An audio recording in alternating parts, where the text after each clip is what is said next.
يا كل أم طبطبي على كتف ابنك، ومهما عليه تغضبي شديه لحضنك.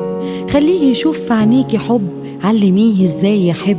هيكبر قلبه مكتفي وشبعان، ما يشحتش أبدا من حد الحنان. ويا كل أب فكر شوية بعقلهم، انزل بسنك. خليهم دايما يجروا عليك مش يجروا منك، وبص في عيونهم وقول انك فخور بيهم. صدقني هيبقوا عند حسن ظنك فيهم، صدقني هيبقوا عند حسن ظنك فيهم.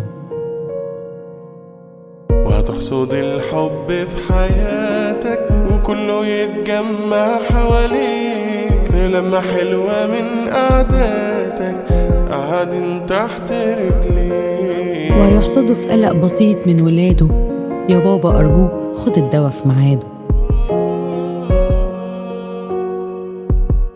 خلوهم لما يفتكروكوا يحبوكوا.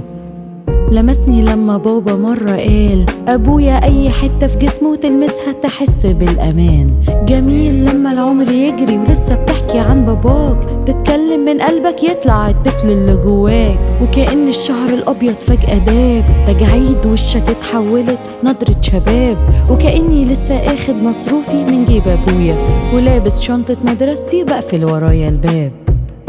بس مش أي ابن هيقدر يحس بالبنوة إلا لو كان أبوه مثال حقيقي للأبوة. لما قلبه يبقى قلبك، لما يبقى دايما هو قبلك، هتلاقي سمعك وقبلك، وفي اختلافكوا أكيد هيقابلك. عايز من قلبه رضا.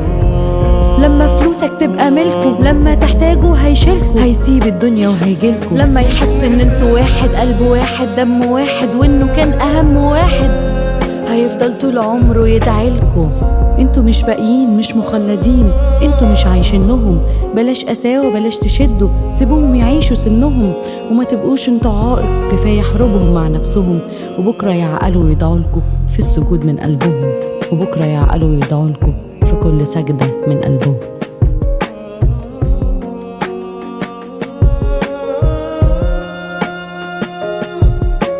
وازرعوا فيهم كل حب وكل شيء جميل.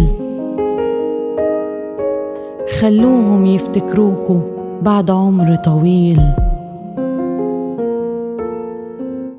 ويحنوا ليكوا دايما ويقولوا ياه في بيت أبويا وأمي كانت الحياة.